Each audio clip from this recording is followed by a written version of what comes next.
Assalamualaikum warahmatullahi wabarakatuh. Saya Rendika Julian Pranata dengan teman saya Haryanto Purnama Jati.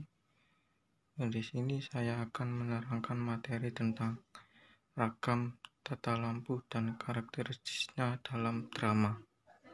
Yang pertama, dalam tata lampu dan karakteristiknya dalam drama. Tata lampu atau lighting dalam DO 2007 halaman 56 menyebutkan lighting merupakan peralatan pencahayaan yang dalam hal ini adalah untuk menerangi panggung dan juga sebagai pendukung sebuah pementasan.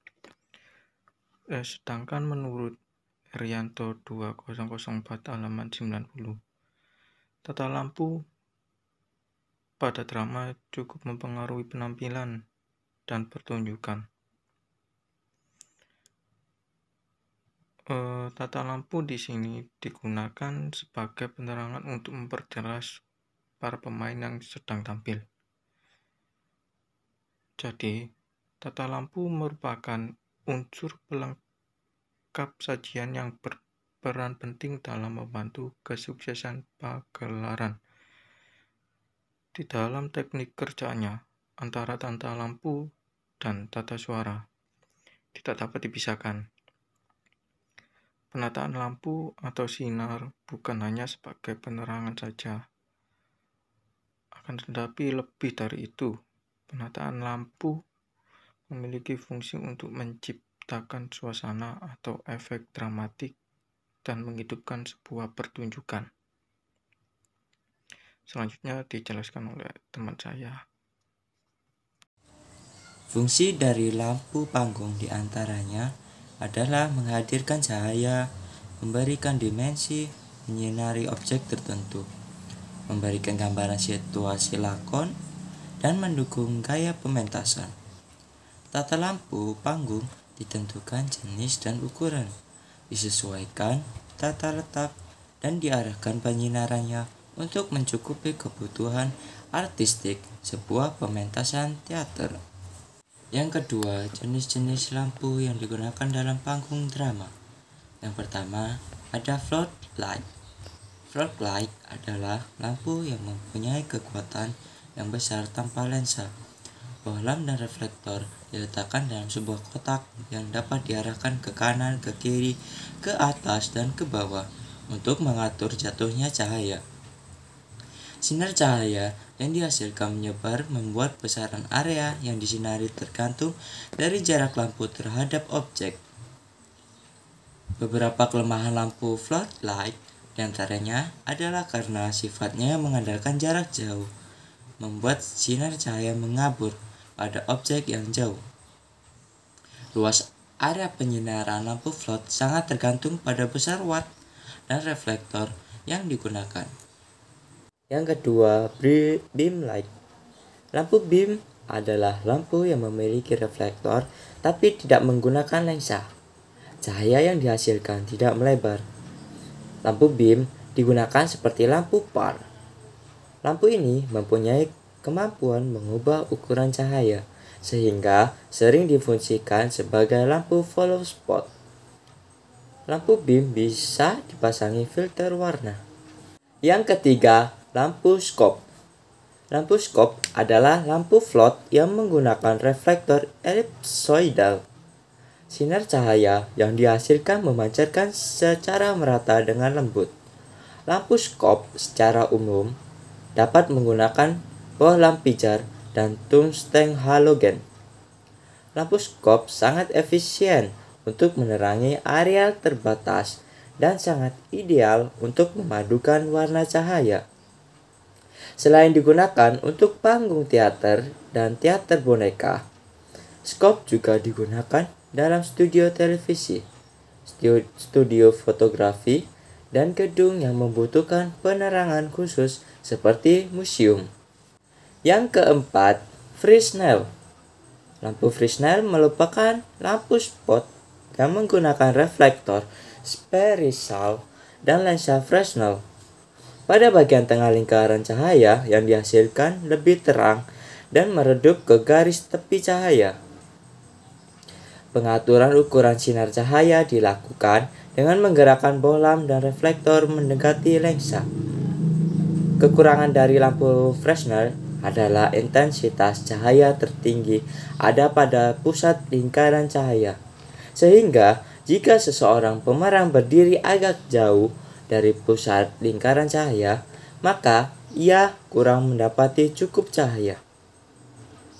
Karena sifat cahayanya yang sedikit menyebar.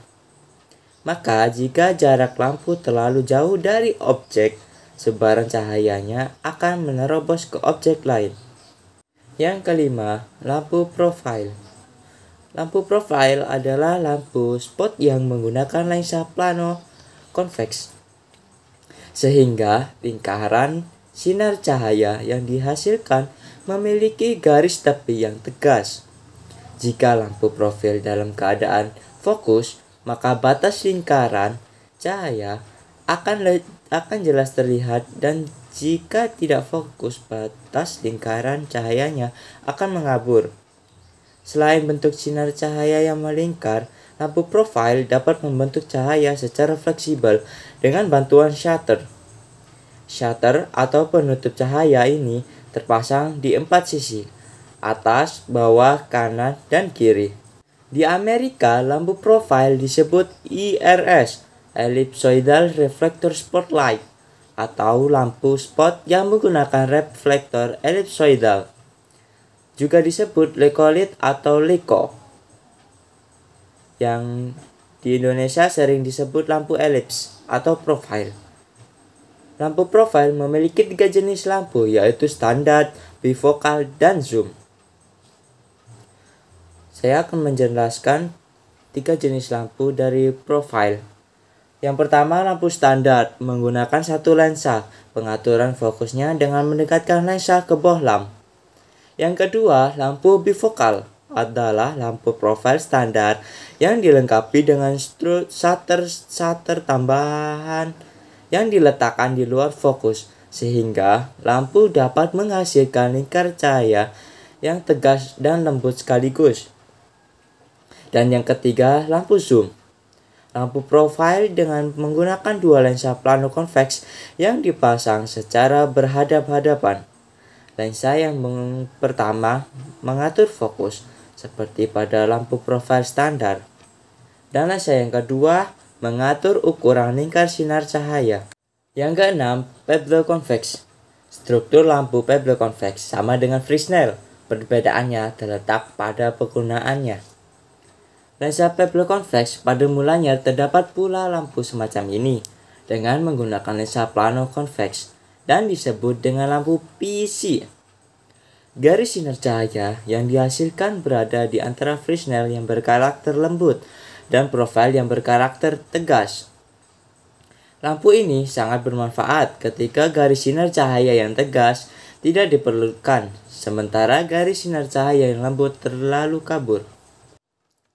Yang ketujuh, lampu full spot adalah lampu yang dikendalikan langsung oleh operator untuk mengikuti gerak laku pemeran di atas panggung. Pengaturan besar kecilnya ukuran lingkaran, sinar cahaya, fokus, dan warna diatur oleh operator. Lampu full spot memerlukan dudukan atau stand khusus yang dapat diputar dan diatur tinggi rendahnya. Lampu full spot menggunakan bohlam jenis discharger yang kuat menahan panas tinggi, mampu menahan goncangan, dan dapat menghasilkan intensitas cahaya tinggi. Garis lingkaran sinar cahaya sangat jelas terlihat. Lampu ini biasanya mengikuti atau menyorot seorang pemeran secara khusus dalam area khusus. Selanjutnya adalah lampu par. Par dari kata parabolic illuminated reflector adalah lampu yang bohlam reflektor dan lensa terintegrasi. Untuk cahaya yang dihasilkan tergantung dari ukuran diameter lampu, sedangkan intensitas dan jarak cahaya tergantung dari besaran daya lampu par ditempatkan dalam wadah. yang disebut parkan atau kaleng par, yang memungkinkan lampu untuk digerakkan, diarahkan, dan diberi warna. Selanjutnya, lampu efek. Lampu efek adalah lampu yang menghadirkan cahaya khusus untuk kepentingan tertentu. Misalnya lukisan, cahaya yang penuh fantasi, atau pencahayaan yang memiliki makna tertentu bagi para pemeran dan penonton. Maka digunakan lampu efek yang dapat menciptakan berbagai macam lukisan cahaya tersebut. Selanjutnya, lampu praktikal. Lampu praktikal adalah lampu yang digunakan sehari-hari, tetapi diperlukan dalam sebuah pementasan. Misalnya lampu pelajar, lampu gantung, atau lampu hiasan dinding. Dalam pertunjukan drama yang memerlukan latar cerita realis berdasar pada kenyataan, tata panggung dibuat menyerupai keadaan sebenarnya. Selanjutnya, intelligent lighting. Intelligent lighting adalah lampu panggung yang memiliki kemampuan dikontrol otomatis atau mekanis. Tidak seperti lampu konvensional lain. Lampu jenis ini memiliki kemampuan efek yang kompleks dan dapat diatur atau dirancang penggunaannya melalui sebuah program. Lampu ini sering disebut sebagai lampu otomatis, moving lights, dan moving heads. Dan yang terakhir adalah lampu LED, light emitting diode, merupakan jenis lampu yang menggunakan bohlam dengan teknologi dioda. Lampu ini terkenal hemat energi, tahan lama, dan ukurannya kecil, cepat dinyala matikan, dan memiliki ketahanan lebih, sehingga digunakan sebagai lampu panggung. Mungkin itu saja sedikit penjelasan tentang materi, ragam tata lampu, dan karakteristiknya dalam drama. Cukup sekian dan terima kasih. Wassalamualaikum warahmatullahi wabarakatuh.